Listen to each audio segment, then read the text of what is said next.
A'udhu billahi minash shaitanir rajim. Bismillahir rahmanir rahim. Dear students, today we will continue the chapter number 8 and the topic is sound. So when we talk about the sound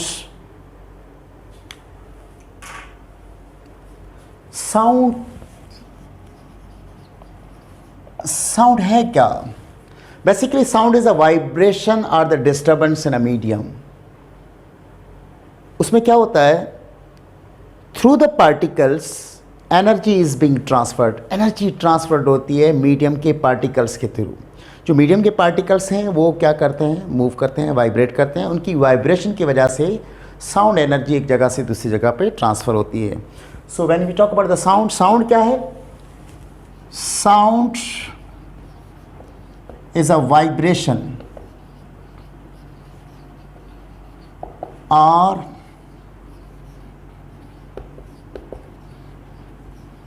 disturbance.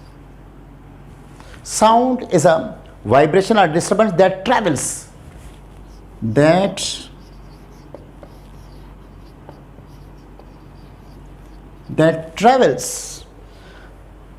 through any medium, through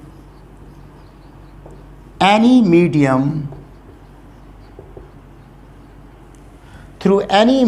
by transferring the energy by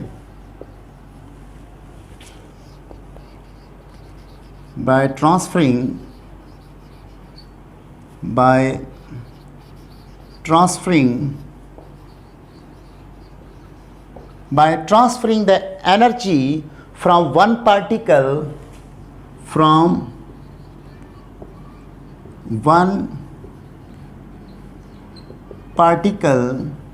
to another. तो आपने देखा sound is a vibration और a disturbance that travels through any medium by transferring the energy from one particle to another. Sound क्या करती है? Energy को transfer करती है. And we can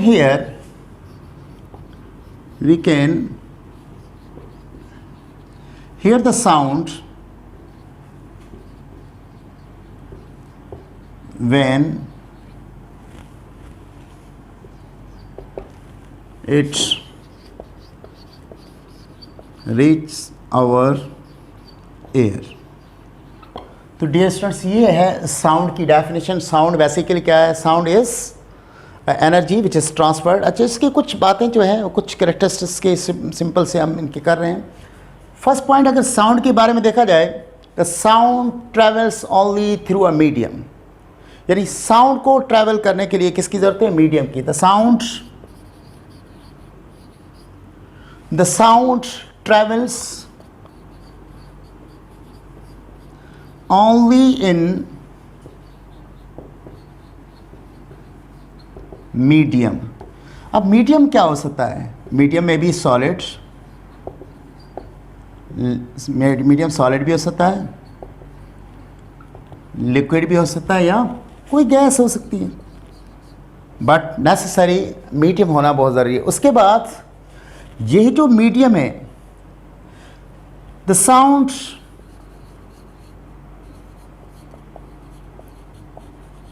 travels in fluid. Fluid समझ रहे हैं? Liquid plus gas. इसमें से लिक्विड में से या गैस में से गुजरता है as a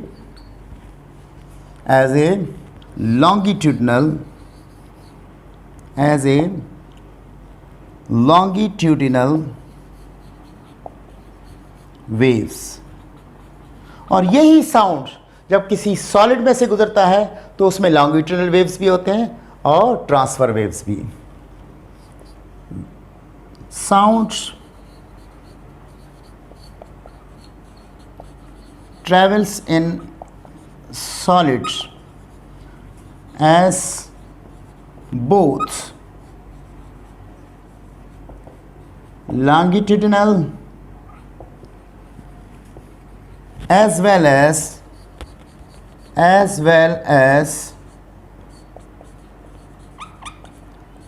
transverse as well as transverse waves. तो डियर स्टूडेंट्स, अब देखिए साउंड के बाद अगर sound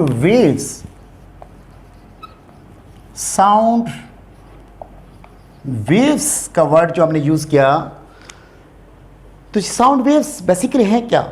these waves transferring the energy from the source of the sound. ये क्या है? साउंड वेव्स क्या होते हैं? these waves transfer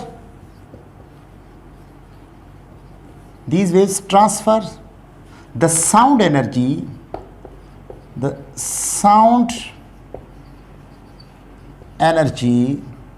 these waves transfer the sound energy from the source of sound. हम पहले ही पढ़ चुके हैं कि जब कोई वाइब्रेशन किसी बॉडी में प्रोड्यूस होगी तभी साउंड प्रोड्यूस होगा। अच्छा, इसी तरह से एक इसकी पॉइंट अगर और हम देखें साउंड वेव्स के वाले से, तो ये जो साउंड वेव्स जब ट्रैवल करती हैं किसी मीडियम में, तो उनकी स्पीड सॉलिड में सबसे ज़्यादा होती है, उससे कम होती है लिक्विड में, और सबसे कम जो है किस में होती है? Gas form. Means speed of sound waves के बारे में अगर हम देखें तो साउंड वेव्स की स्पीड जो है वो सॉलिड में ज़्यादा होती है। Speed of liquid is less than the solid but greater than the speed of gas. So dear students, देखिए स्पीड ऑफ द साउंड की जब हम बात करें, सो सॉलिड में स्पीड ज़्यादा होती है, उससे किससे ज़्यादा होती है? लिक्विड से, और लिक्विड की स्पीड गैस से ज़्यादा होती है। That means maximum speed sound की किस में होती है? सॉलिड ऑब्जेक्ट्स में, then in liquids and then in gases. अगर इसकी कुछ एग्जाम्पल्स की तरफ अगर हम जाएं, speed of sound in solid, तो मैंने एक एग्जाम्पल लिया एट 0 डिग्री सेल्सियस पे स्टील के हवाले से। अगर इसकी स्पीड किस में? स्टील में जब साउंड ट्रांसफ़र होता है उस वक्त अगर उसकी स्पीड देखी जाए तो वह है 5970 मीटर पर सेकंड अप्रॉक्सीमेटली एट 0 डिग्री। इसी तरह से अगर स्पीड ऑफ लिक्विड के हवाले से, speed of sound in liquid, तो मैंने इसमें इसकी एग्जांपल वाटर ली है। इसमें अगर आप देखेंगे तो ये अप्रॉक्सीमेटली एट 0 डिग्री सेल्सियस जो है आपके पास 1403 मीटर पर सेकंड के अप्रॉक्सीमेटली होती है। कंडीशंस पे भी डिपेंड करती है। और इसी तरह से एक example, speed of sound in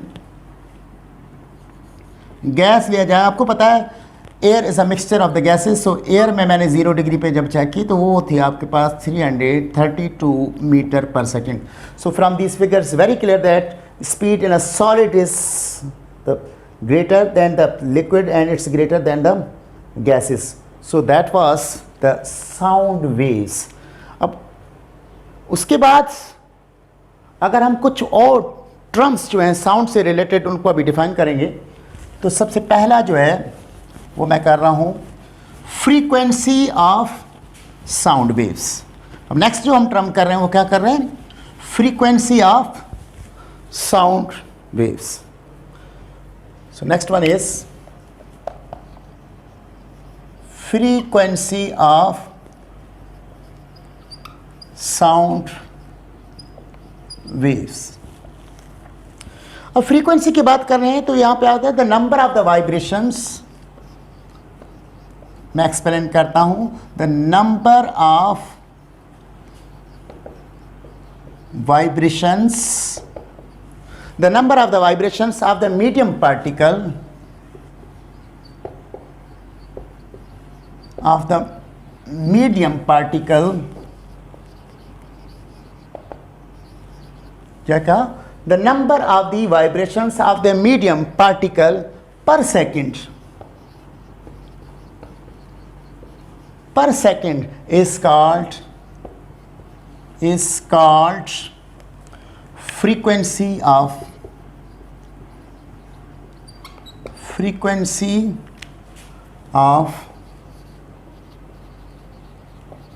sound wave. अब बात यहाँ पे आ रही है साउंड वेव की फ्रीक्वेंसी की बात हम जब कर रहे हैं तो ये यहाँ पे हमने कहा है the number of the vibration. देखिए ये अगर कोई वेव इस तरह से बनाए हम, ये जो आपके पास लेवल आ रहा है ये आपके पास क्या है, इक्विलिब्रियम पोजीशन। ये कौन सी पोजीशन है, इक्विलिब्रियम। अगर सपोज करें यहाँ पे ये आपके पास, जैसे आमतौर पे वेव्स में हम इसको क्रस्ट कहते हैं, इसको क्या कहते हैं, ट्रफ कहते हैं।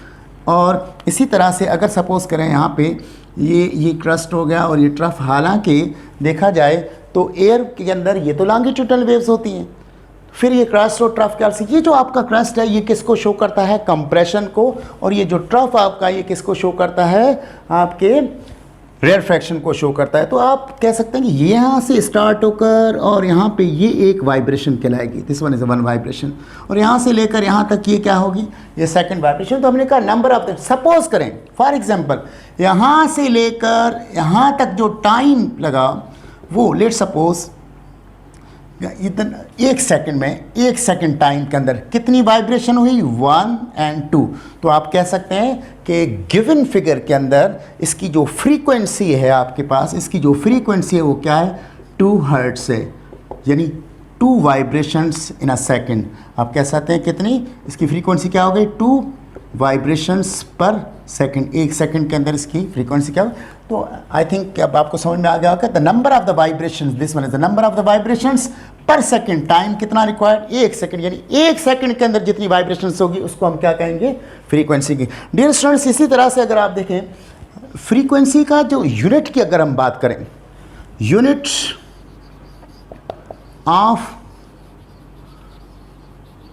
फ्रीक्वेंसी साइकिल पर सेकंड भी होता है, वाइब्रेशन पर सेकंड भी होता है, लेकिन एसआई सिस्टम में unit of frequency in SI is hertz, और हर्ट्ज की एब्रिविएशन क्या है, HZ से हम इसको शो करते हैं, जैसे यहाँ पे मैंने की थी।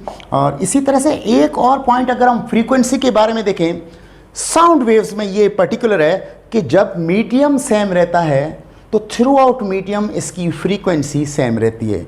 अगर मीडियम सेम रहता है तो फ्रीक्वेंसी क्या रहती है, same. That means the frequency of the sound, frequency of sound will remain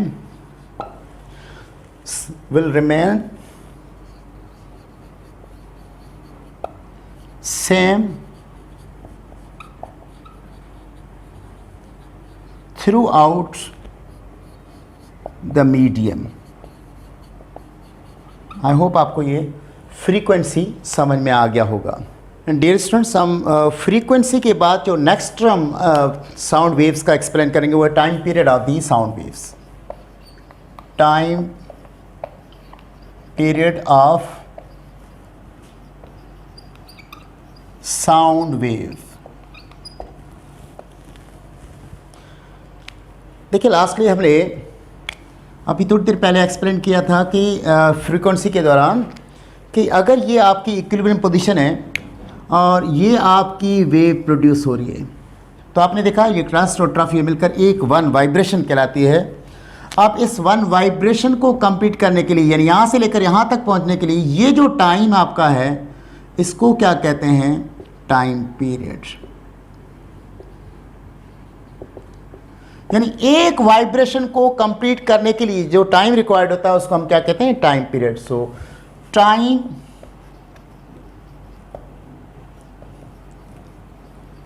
taken by the medium particle, by the medium particle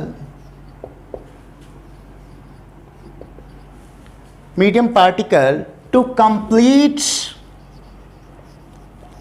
complete one vibration, to complete one vibration is called time period, is called time period of sound waves. ये आपने देखा कि one vibration को complete करने के लिए जो time required था, और ये वाइब्रेशन कौन कर रहा है? पार्टिकल कर रहे हैं। किसके? मीडियम के पार्टिकल जो वाइब्रेशन करते हैं उसको हम क्या कहते हैं? जो वाइब्रेशन के एक वाइब्रेशन को कंप्लीट करने के लिए जो टाइम रिक्वायर्ड होता है उसको हम क्या कहते हैं? Time period. ये जो टाइम पीरियड और फ्रीक्वेंसी है, the time period and the frequency are inter related with each other. ये इन दोनों मीन्स एक अगर पॉइंट देखी जाए तो time period and frequency of wave, time period and the frequency of the wave are reciprocal to each other. It means time period is equal to 1 over f. So इसका मतलब ये हुआ कि frequency is equal to 1 over T and time period is equal to 1 over F. So अगर आप बात time period की unit की करें, you know that time period basically is a time, that's why we can write here the unit of time period in SI system is second. Frequency और time period के बाद जो next term है concern with the sound waves, वो है amplitude of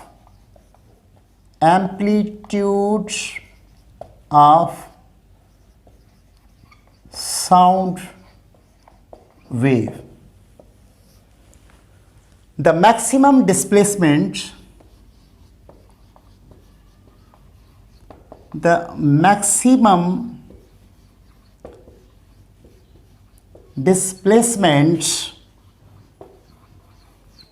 maximum displacement of the vibration of the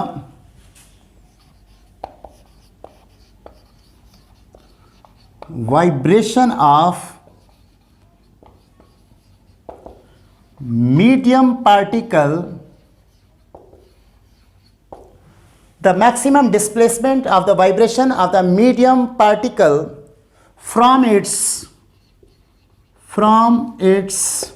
equilibrium position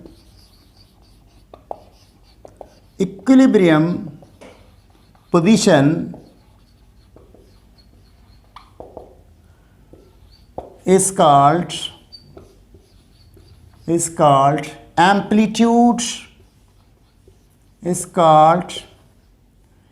amplitude of sound wave। देखिए student, यहाँ पे अगर आप देखेंगे तो इसको हम क्या कहते हैं? Equilibrium position. और इसके ऊपर अगर इस तरह से वाइब्रेशंस बनाई जाएं तो यहाँ पे आप देख रहे हैं बेटा, this one is a maximum displacement, this one is a maximum displacement तो ये भी है, लेकिन मैक्सिमम कहाँ पे? ये मैक्सिमम है, यहाँ पे ये मैक्सिमम है, इसको हम क्या कहते हैं? एम्पलीट्यूड कहते हैं। क्या कहते हैं बेटा? एम्पलीट्यूड क्या होता है? Maximum displacement from the equilibrium position. Equilibrium position से जो मैक्सिमम डिस्प्लेसमेंट होगा उसको हम क्या कहते हैं? एम्पलीट्यूड। जब हम इसके यूनिट की बात करें, unit of amplitude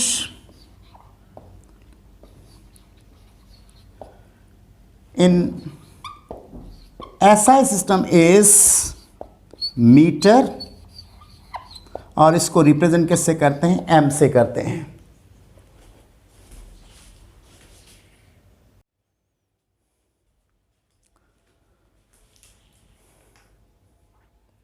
amplitude note कर लिया आपने स्टूडेंट्स। एम्पलीट्यूड के बाद अब हम wavelengths of the sound wave पढ़ेंगे। अब आप हमने नेक्स्ट जो है term regarding the sound waves, वो आपके पास क्या है? वो है wavelength. Wavelength of sound wave, the distance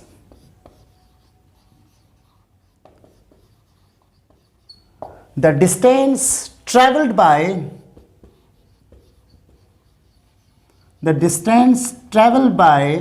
sound, the distance traveled by the sound during one vibration,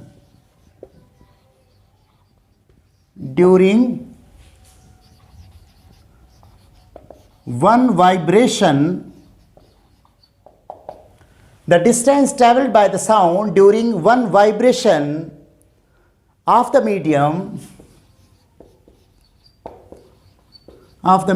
particle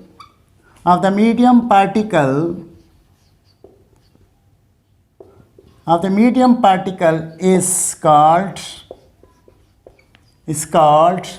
wavelength. Is called wavelength of sound wave. Dear student, suppose करें आपके पास ये आपकी इक्विलिब्रियम पोजीशन है और ये आपकी वाइब्रेशन है, ये भी आपकी क्या है, वाइब्रेशन है। तो एक वाइब्रेशन के लिए, यानी एक वाइब्रेशन कहाँ से स्टार्ट हुई, यहाँ से लेकर यहाँ तक, ये जो डिस्टेंस है इसको हम क्या कहेंगे, वेवलेंथ, और इसको शो किससे करेंगे, लैम्डा से शो करेंगे। ज़रूरी नहीं है यहाँ से स्टार्ट हो। अगर सपोज करें एक और वेव है, ये सपोज करें ये वेव है यहाँ पे, और करस्पॉन्डिंग किसी भी वेव के ऊपर दो करस्पॉन्डिंग सक्सेसिव जो पॉइंट होते हैं उसके बीच में जो डिस्टेंस होता है उसको भी हम क्या कहते हैं, उसको भी हम क्या कहते हैं बेटा, वेवलेंथ। जैसे सपोज करें एक पॉइंट ये है और दूसरी पॉइंट ये है, दो सक्सेसिव पॉइंट्स के बीच में ये जो डिस्टेंस है इसको भी आप क्या कहेंगे, वेवलेंथ कहेंगे, और इसको भी लैम्डा से शो करेंगे। सो वेवलेंथ के यूनिट की बात करें, so unit of wavelength in SI system is meter and it's also represented by m.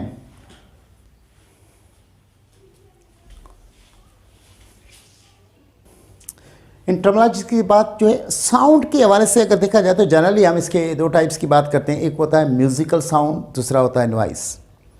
जब वर्ड आप म्यूजिकल साउंड यूज़ करें इसका ये मतलब हरगिज़ नहीं है कि कोई म्यूजिकल इंस्ट्रूमेंट होंगे, बैंड बाजा होगा या इस तरह से। म्यूजिकल साउंड बेसिकली क्या है, जिसका इम्पैक्ट हमारे जहन पे प्लेजेंट इफेक्ट हो, जैसे जो हमारे कानों को भा जाए। उसमें होता क्या है, पीरियडिक और समवट जो है वो रेगुलर होता है। यानी म्यूजिकल साउंड पहला क्या है, म्यूजिकल साउंड। म्यूजिकल साउंड, तो म्यूजिकल साउंड क्या होता है, किसको कहते हैं, इसके हवाले से they are periodic and somewhat regular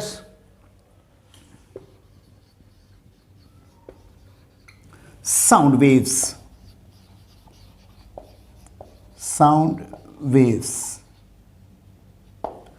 secondly मैंने आपसे क्या कहा कि इनका इम्पैक्ट जो होता है हमारे जहन पे और हमारे कानों पे जो इसका असर होता है वो क्या होता है, प्लेजेंट होता है। There is a pleasant effect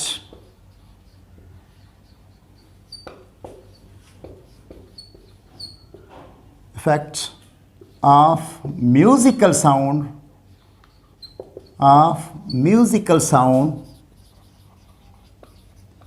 on our ears and minds। उसके अलावा इसका एम्पलीट्यूड और फ्रीक्वेंसी जो है वो सडनली चेंज नहीं होते। The amplitude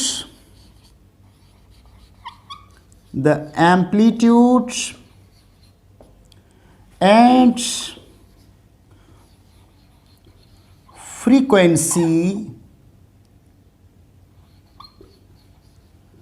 of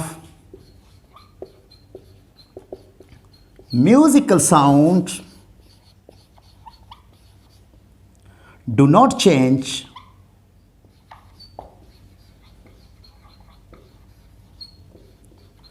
suddenly.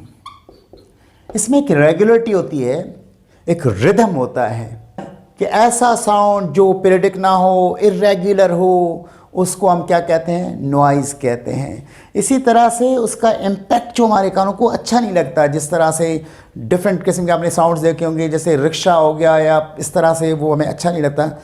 अच्छा, ये एक और चीज़ जो ऐड करनी है वो ये है कि साउंड, जो म्यूज़िकल साउंड या नॉइज़, ये सब्जेक्टिव क्वांटिटी है। सब्जेक्टिव का मतलब ये है कि ज़रूरी नहीं है सबके लिए एक तरह हो। जैसे सपोज करें एक सॉन्ग है, फुल लाउडली कोई सुन रहा है, उसको वो अच्छा लग रहा है, वो इन्जॉय कर रहा है, तो उसके लिए वो म्यूज़िकल साउंड हो गया। लेकिन एक बराबर में जो अंकल बैठे हुए हैं, उनको वो बहुत ज़्यादा जो वो डिस्टर्ब कर रहा है, अच्छा नहीं लग रहा, तो उसके लिए वही सेम जो सॉन्ग वो क्या बन गया? नॉइज़। तो आप अगर नॉइज़ के बारे में पढ़ें तो नॉइज़ क्या है? बिल्कुल इसी के ही हम अगर इससे कंपेयर करें, ऐसे समझ लें कि डिफरेंस करें। सो फर्स्ट जो है आपके पास, ये आपके पास आ गया नॉइज़। और नॉइज़ बेटा, नॉइज़ क्या है? फर्स्टली अगर हम जाएं, अनप्लेजेंट साउंड, क्या? Unpleasant sound, unpleasant sound is often described,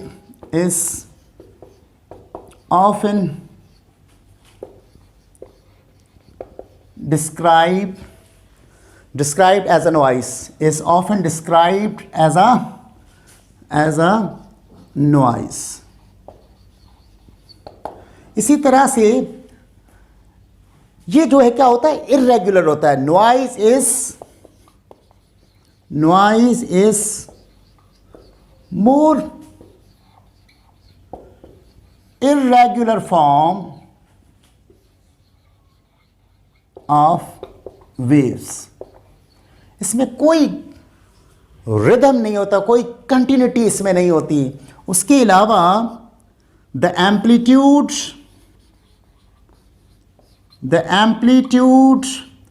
and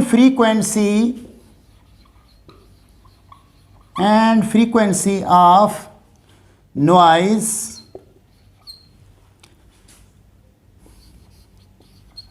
change suddenly, and that's pens or air. So student, I hope के साउंड क्या है, साउंड की बेसिक टर्मिनोलॉजी क्या है, म्यूजिकल साउंड क्या है और नॉइज़ क्या है, we have done the first lecture. Thank you.